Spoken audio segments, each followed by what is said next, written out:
নমস্কার বন্ধুরা, SSC GD constable 22শে ফেব্রুয়ারি ফার্স্ট শিফটে আজকে তোমাদের যে সমস্ত কোশ্চেন এসেছে বা যে সমস্ত কোশ্চেন আমি কালেক্ট করতে পেরেছি সেই সমস্ত কোশ্চেনগুলো আজকে তোমাদের সাথে শেয়ার করব উত্তর সমেত। তো ভিডিওটি তোমরা অবশ্যই শেষ পর্যন্ত দেখবে। যদি ভিডিওটি ভালো হয়ে থাকে অবশ্যই লাইক করবে এবং নতুন হয়ে থাকলে চ্যানেলটিকে সাবস্ক্রাইব করে অবশ্যই পাশে থাকার চেষ্টা করবে। ঠিক আছে, এখানে যে উত্তরগুলো দেওয়ার চেষ্টা করছি তো সঠিক উত্তর দেওয়ার চেষ্টা করছি। আশা করছি প্রত্যেকটা কোশ্চেন উত্তর এখানে সঠিক রয়েছে। যদি তোমাদের মনে হয় যে না এটা একটু ভুল দিয়েছি তো অবশ্যই কমেন্ট বক্সে কমেন্ট করবে, আমি সেটা সংশোধন করার চেষ্টা করব, পরবর্তীকালে দেখে সংশোধন করার চেষ্টা করব।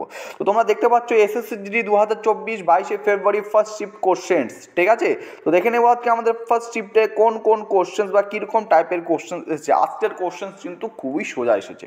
প্রথম প্রশ্ন, সিন্ধু সভ্যতার হরপ্পা কেন্দ্রটি কোন নদীর তীরে অবস্থিত? তো সঠিক উত্তর হয়ে যাবে রাভি নদীর তীরে। দ্বিতীয় প্রশ্ন, কত্থক কি? কত্থক হচ্ছে একটি শাস্ত্রীয় নৃত্য। ঠিক আছে, সাইমন কমিশন কবে ভারতে এসেছিলেন? তো সাইমন কমিশন ভারতে এসেছিলেন 3রা ফেব্রুয়ারি 1928। রাধা শ্রীধর কোন নৃত্যের সঙ্গে যুক্ত ছিলেন? সঠিক উত্তর হয়ে যাবে ভারতনাট্যম। পণ্ডিত রবিশঙ্কর কোন বাদ্যযন্ত্রের সঙ্গে যুক্ত ছিলেন? সঠিক উত্তর হয়ে যাবে সেতার। অর্থাৎ বিভিন্ন বাদ্যযন্ত্রের সঙ্গে জড়িত ব্যক্তি, বিভিন্ন নৃত্যের সঙ্গে জড়িত ব্যক্তি ইতিহাসের থেকে এবং ভারতের বিভিন্ন রাজ্যের যে নৃত্য রয়েছে, লোকনৃত্য বা শাস্ত্রীয় নৃত্য রয়েছে, সেখান থেকেও কিন্তু কোশ্চেন আজকে আসছে। চলো পরবর্তী প্রশ্নগুলো দেখে নেব একটু। পরবর্তী প্রশ্নগুলো বলছে ফুটবল খেলায় প্রতিটি দলে কতজন করে খেলোয়াড় থাকে? 11 জন। জাতীয় পতাকার অবমাননা করা কোন মৌলিক কর্তব্যের উল্লঙ্ঘন করে? আর্টিকেল 51 এ। ফিফা ওয়ার্ল্ড কাপ আন্ডার-17 2023 কোথায় অনুষ্ঠিত হয়েছিল? এই সঠিক উত্তর হয়ে যাবে ইন্দোনেশিয়া। রতন টাটাকে উদ্যোগ রত্ন পুরস্কার কোন রাজ্য সরকার প্রদান করেছিল? সঠিক উত্তর হয়ে যাবে মহারাষ্ট্র রাজ্য সরকার। 2011 সালের আদমশুমারি অনুসারে কোন রাজ্যে সবচেয়ে কম লিঙ্গানুপাত রয়েছে? তো সঠিক উত্তর হয়ে যাবে হরিয়ানায়। কোশ্চেনটি আমি করিয়েছিলাম একদিন আগে, গতকালই, কিন্তু অপশনে সম্ভবত হরিয়ানা ছিল না। অপশন অনুসারে যেটা হবে সেটা হচ্ছে রাজস্থান, যদি সেখানে রাজস্থান অপশনটা থেকে থাকে।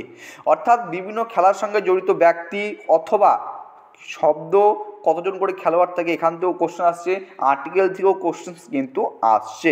ঠিক আছে, তো এগুলো তোমরা একটু ভালো করে দেখে যাবে। পরবর্তী প্রশ্ন বলছে ভক্তি আন্দোলন সম্পর্কে একটা প্রশ্ন ছিল। সবুজ বিপ্লবের জনক কাকে বলে? ভারতের সবুজ বিপ্লবের জনক এম.এস স্বামীনাথন। অঞ্জুম চোপড়া কোন খেলার সঙ্গে যুক্ত?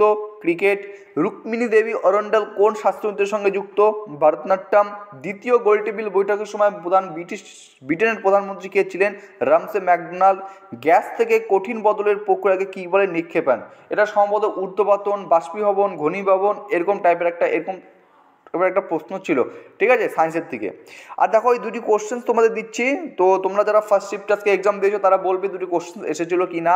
আকবর যখন সম্রাট বা রাজা হয়েছিলেন তখন তার বয়স কত ছিল? তখন তার বয়স ছিল 13 বছর। কেন্দ্রশাসিত অঞ্চলে উপরাজ্যপাল কে নিযুক্ত করেন? সঠিক উত্তর হয়ে যাবে রাষ্ট্রপতি। সঠিক উত্তর হয়ে যাবে রাষ্ট্রপতি। তো মোটামুটি 15 থেকে 16টি কোশ্চেন আমি কালেক্ট করতে পেরেছি। ঠিক আছে, তো অবশ্যই তোমরা যারা এই শিফটে এক্সাম দিয়েছো তারা বলবে।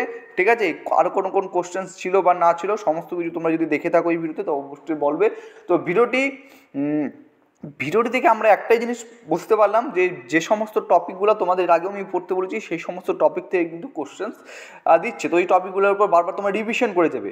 যেমন বিভিন্ন বাদ্যযন্ত্রের সঙ্গে যুক্ত ব্যক্তি, নৃত্যের সঙ্গে যুক্ত ব্যক্তি, ভারতের বিভিন্ন রাজ্যের উৎসব, লোকনৃত্য, সংবিধান, আর্টিকেল, সংবিধান সংশোধন, এই যে পার্টগুলো রয়েছে, তো স্ট্র্যাটেজিকের যে পার্টগুলো সেখান থেকে বেশি কোশ্চেন আছে এবং সেগুলোকে বারবার তুমি রিভাইজ করো। ঠিক আছে, তো চলো আজকে এতটুকু ছিল। নেক্সট আমি তোমাদের জন্য যেটা নিয়ে আসবো সেটা হচ্ছে সেকেন্ড শিফটের কোশ্চেন। ঠিক আছে, 3-3:30 সময় নিয়ে আসবো। চলো আজকে ভিডিও এখানে শেষ করছি। লাইক করবে প্রচুর পরিমাণে এবং শেয়ার করবে। জয় হিন্দ।